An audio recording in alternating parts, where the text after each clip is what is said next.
The Kendama, the original Japanese toy, may not have originated from Japan. But what is the Kendama?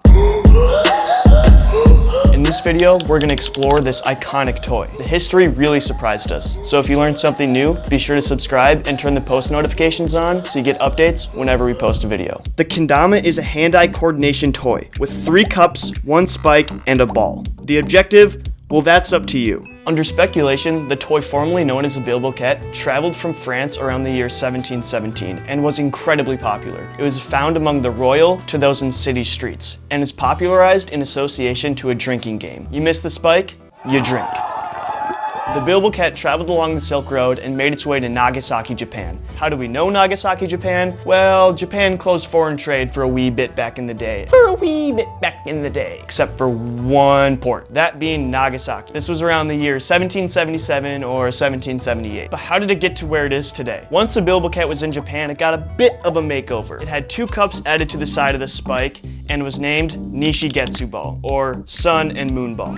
Some believe it was called Sun and Moon Ball because the ball looked like a sun, while the shallow carved cups looked like a crescent moon. Others say it was named Nishigetsu because the Japanese character for Nishi looks like the cups, while the Japanese character for Getsu looks like the spike. It was a hit to elders and younger people alike. It was considered the forerunner to where Kendama is today. You know, forerunner? In the year 1919, Hamaji Agusa created the modern Kendama shape in Hatsukaishi City, Japan, and was given the name of today, Kendama. Ken meaning sword and Tama meaning ball. So in direct Japanese translation, sword ball.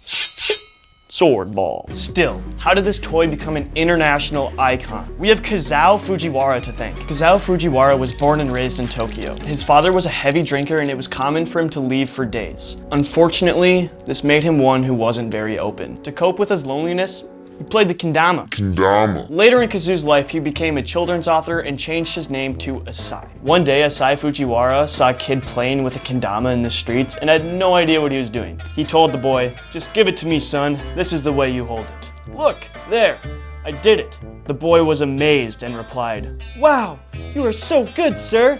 "Of course," he replied. "With diligence and a stout heart, anything is within your grasp." Later he recalled, "If I had just passed by the boy, then I wouldn't have devoted myself to Kendama this much." Asai saw the potential for this toy and dedicated his life to the popularization of it. He traveled throughout Japan aiming to develop Kendama into a sport, and he created the Japan Kendama Association, aka JKA. Sick beat, you know how that goes. Sick music, dope edit.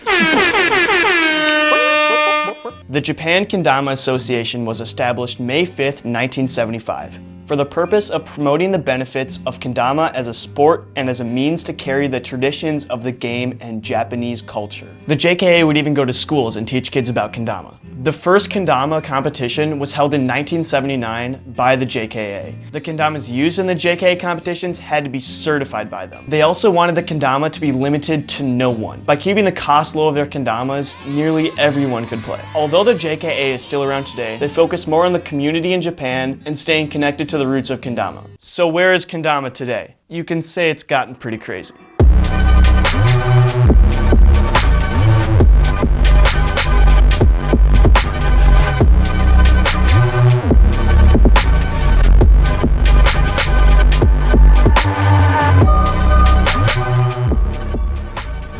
With competitions being held all over, it has taken the world by storm. It has turned into so much more than anyone could have ever imagined. Here's Lewis. What's up? My name is Lewis. I'm 17 years old. I live in Minneapolis, Minnesota.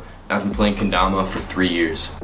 Competitions are definitely really cool because you go and you see all the pros from all the different Kendama companies. And if you go on stage and compete, it's one of the coolest feelings because you're super nervous and you try your best, and if you succeed, it's one of the coolest experiences. I've actually made a lot of friends through Kendama, a lot of friends that I would never have met if it wasn't for Kendama, and I definitely think that's super cool. Well, that's enough for me. Thank you so much for listening, and here are some tricks.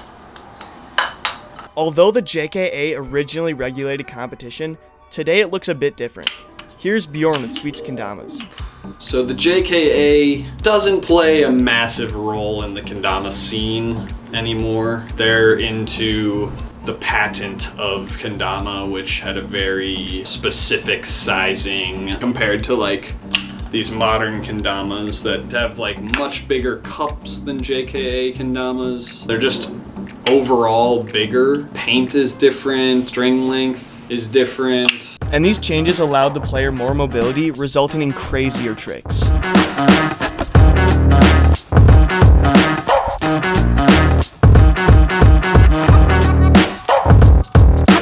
The change has brought so much popularity to kendama. I've met so many amazing friends that I see as lifelong connections through this silly toy, and I think that's kind of what keeps many of us coming back. Kendama has kind of become my sport.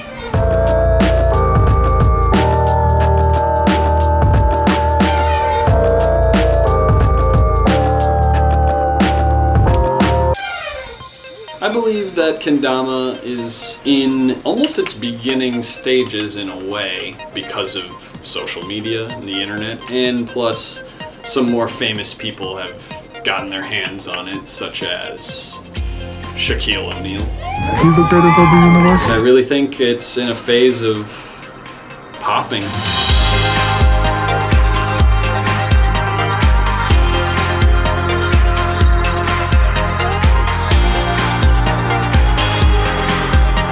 The concept of kendama has been independently created in several pockets all over the world. However, the earliest instance is believed to have existed over 2,500 years ago in Greenland. A spiked bone would be tethered to a skull or larger piece of seal bone, and they would hold the spike, swing the seal bone, and try to catch it on the spike. If we look back at the earliest types of kendamas, we can see it has come a long way to new tricks, new masters, and most importantly, a new community. If you learned something from this video, be sure to like and subscribe, and if you think there's something we got wrong, let us know. Also, if you have any ideas of something else we should explore, leave it in the comments.